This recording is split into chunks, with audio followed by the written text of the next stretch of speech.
It's always so fascinating to me what is going to unfold in the 24 hours after I make the last video. And so it's just, coming here and sharing some insights and being able to connect with you, whoever's watching out there. Hello. And thank you for being here. Appreciated. And really getting in tune. So tuning in, learning that, what am I tuning into right now?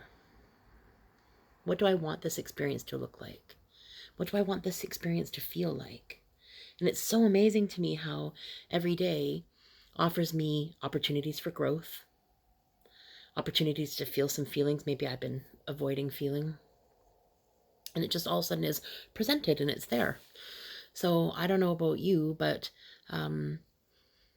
I've been doing avoidance of telling myself some truths and probably telling others some truths and living in truth and living completely aligned to that, but most of the way there so that I'm okay, that I'm doing most of the work. And even though I don't want to use that as a tool for, well, you're not doing it right and you should do that better and what's wrong with you, the truth is in the knowing place of me. When I drop down into the knowing place, past hope, past faith, into the knowingness, which is actually where we're born and where we somehow are altered or wounded in some way and then leave at some point in time. And I believe that we probably go back and visit there, but I don't know for me if I've ever fully re-engaged in living there. And ultimately, one thing that I read today that sort of hit me was what you are being is a choice.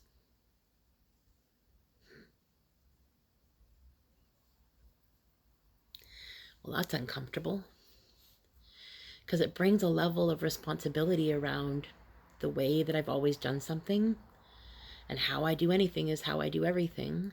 And so, looking around me and looking at all the paperwork and everything's chaos, and I'm doing a lot of things and I'm gaining a lot of knowledge and insights, and I'm making some profound shifts and growing in the direction that I want to grow.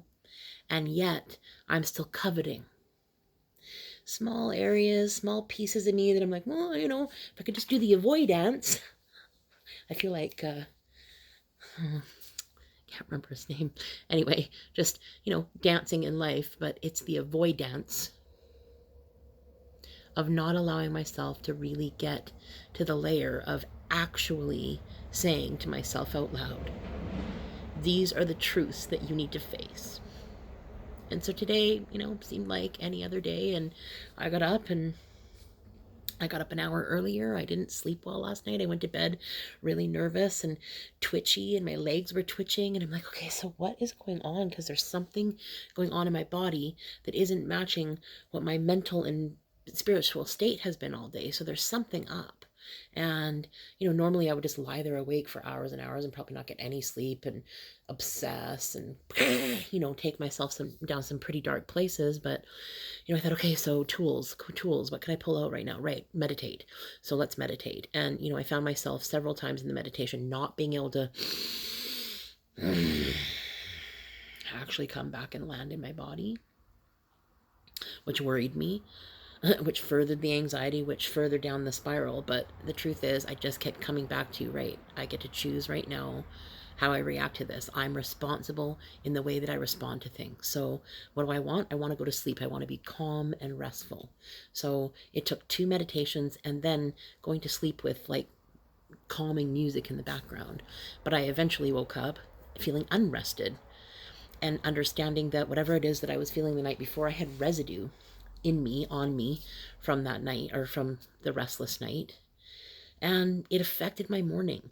Not to the degree where I stayed in bed, because I made myself a commitment, made an agreement, set my alarm, got up at the time that I had agreed to myself that I would, got in the shower, got ready for my day, came outside an hour and a half earlier than normal, understanding that the things that I was going to take on today were going to take up a lot of time. And then I don't like that frenzied state. So I really wanted to give myself some space because I feel behind. And in doing that, I allowed myself to understand that I can set new agreements and set new commitments and that I can stick to them whenever I choose to.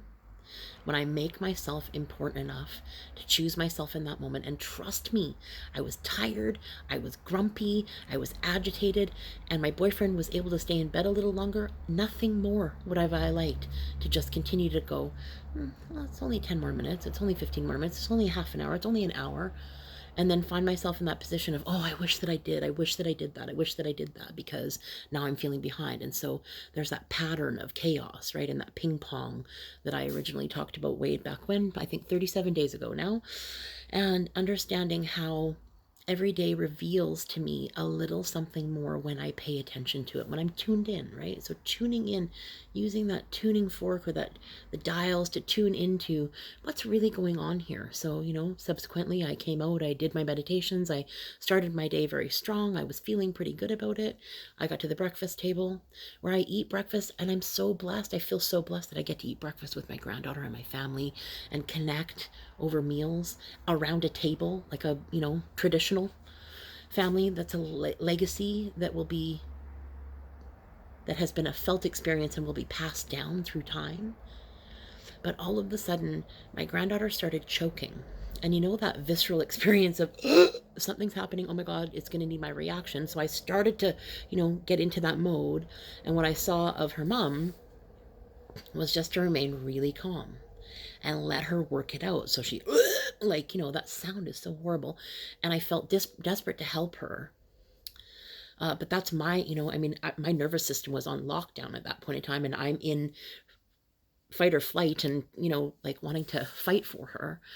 And, you know, there Riley is, my daughter, literally, my granddaughter then pukes in her hand, all the bacon and the puke that came up with it. Gross, but true. And I just thought, wow, like, I don't remember having some of that as a parent.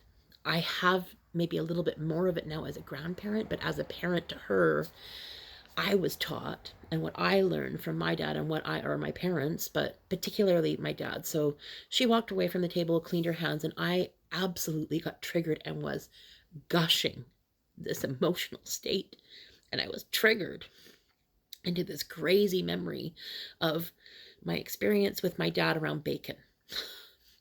It was a thing. It was a little bit undercooked, therefore kind of chewy. So he liked things crispy so that they weren't choking hazards for children. And I, in that moment with my granddaughter, remembered one of my first experiences with bacon and my dad, and certainly an ongoing experience around food and my dad, was that it was violent and absolutely a huge intention of love. No question at this point. But at the time, at 5 or 4 even, or however little I was, you know, in that moment where I'm already scared that something's going on and I don't know how to control it, I'm choking. And at that point in time, his immediate reaction was to pick me up by my feet, turn me upside down, smack me really hard, and shake me. Start breathing! And so I'm further traumatized around food. And so I'm learning that I'm uncovering things that I didn't realize or hadn't known before or hadn't been willing to see, or whatever you want to say. But today, that opportunity came up to revisit some of the woundedness and the trauma that I experienced in my childhood. And, you know, we say trauma like it's it's just a sort of a word that we use. It's real. It's an actual effect that happens in the body, and it gets stuck there. It gets on lockdown, right? So I was weeping this morning because of that feeling burbling up to the surface, that I had forgotten just how violent that was and how traumatizing that was, and how my nervous system was in reaction and then in this lockdown place for so long, you know, potentially since then, because I'm 47 and I know that all of the information that I've ever gained in my whole life informs some of the things that I continue to do. The habitual things that at one point in time felt like protection, that really were a version of damage and further damaging myself. And that ultimately I'm responsible for that? Wow. That's pretty big.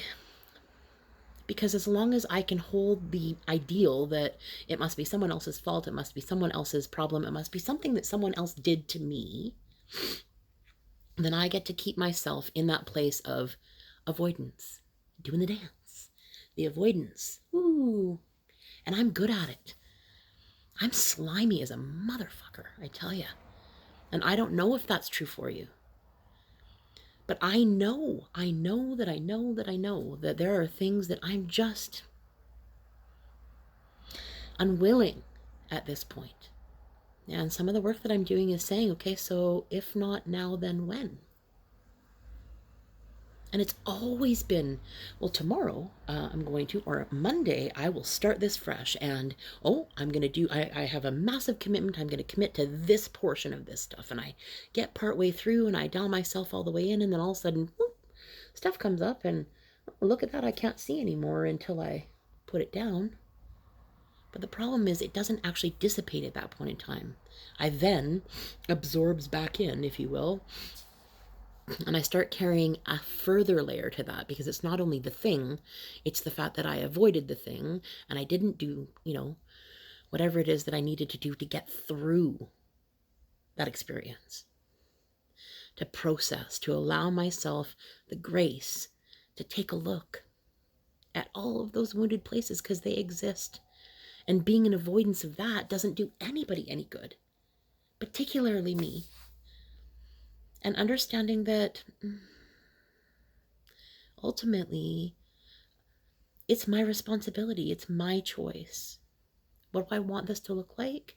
It could look like every other time, where I have the best of intentions, I start strong, and all of a sudden something comes up and I'm stopped dead in my tracks and I'm not going any further. And I've broken through some massive amounts of walls in the last month and a bit. But every time that I come up to that place, I have to push up against the boundary, push up into the crunchy place, the place that is a little bit uncomfortable and I don't really like going. But I have to I don't have to do anything, actually, and nor do you.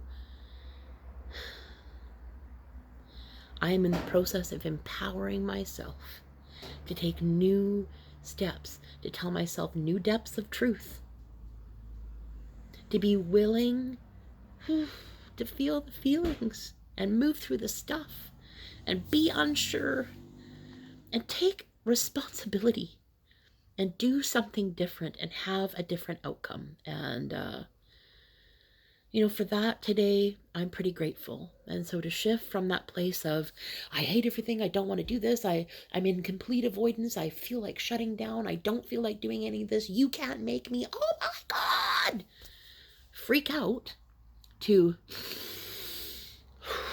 right, I like this feeling, the one when I breathe deeply into my body.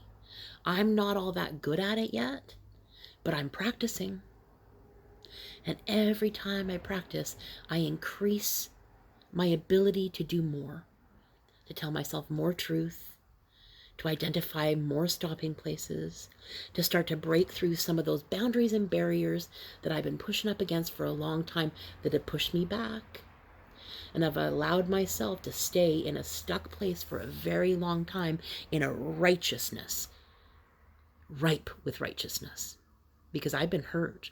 And a lot of people have hurt me. I've been betrayed beyond what I would ever imagine a human being should ever have to feel.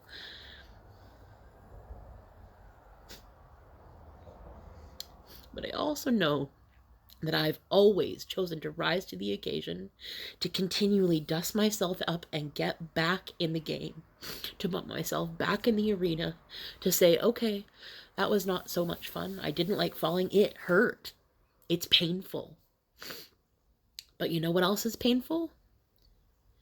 Sitting in the idea and knowledge and knowing that I'm not living up to my potential. That there is so long that I have kept myself playing small, not participating in the way that I could be, to save face in some way. It's too scary, it's too hard, I'll get hurt. Blah, blah, blah, blah, blah. So today, I'm telling myself new versions, new truths. Today, I'm willing to take a little step further in, not choking on what I really need to say. And understanding that there's grace, that as long as I continue to dial myself into the process of that, And as long as I uncover new truths and I'm open to new learning, and I'm not just going around on the hamster wheel where I'm just repeating the same story over and over again, just a slightly different version. Because, like I said earlier, I'm slimy. I learned to be disrespectful to myself. I learned at some point in time to not tell myself the truth and live out of alignment with my knowingness, that grounded, peaceful, calm, centered place. And I see my granddaughter, she lives in joy and bliss all the time. Well, most of the time. She does have a few meltdowns, but my point being that her natural state of being is this happy-go-lucky, everything is wonderful. Oh, Play-Doh, we're going to play with that. Oh, coloring, we're going to do that. Oh, bath time, right on. Oh, meal, yeah. Please? Life is not complicated, and we make it so complicated. And I think we do that sometimes so that it's so fuzzy and it's so unclear that, we're tricksters, man. We're mischief. I know this to be true. Human beings are mischievous. And, we're doing the avoidance. But as long as we're moving, everything's fine and everything's good. And we're figuring this out. And there's an ounce of truth to that. Because that's the place where I could compare myself and beat myself up about not doing it right. But the truth is, I get to tell myself, layers and layers of truths, as long as I'm willing to take a look, as long as I'm willing just to peek under there and give myself the compassion of saying, you know what, you're not good or bad, you're both. Or that good and bad doesn't even exist, that you just are. It's in that neutrality creates this curiosity and levels of discovery. And isn't that what we're doing? I feel like I'm on a quest.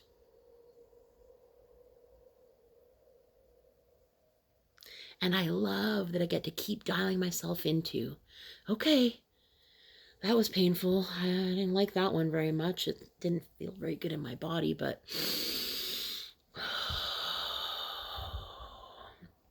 what's my next right step?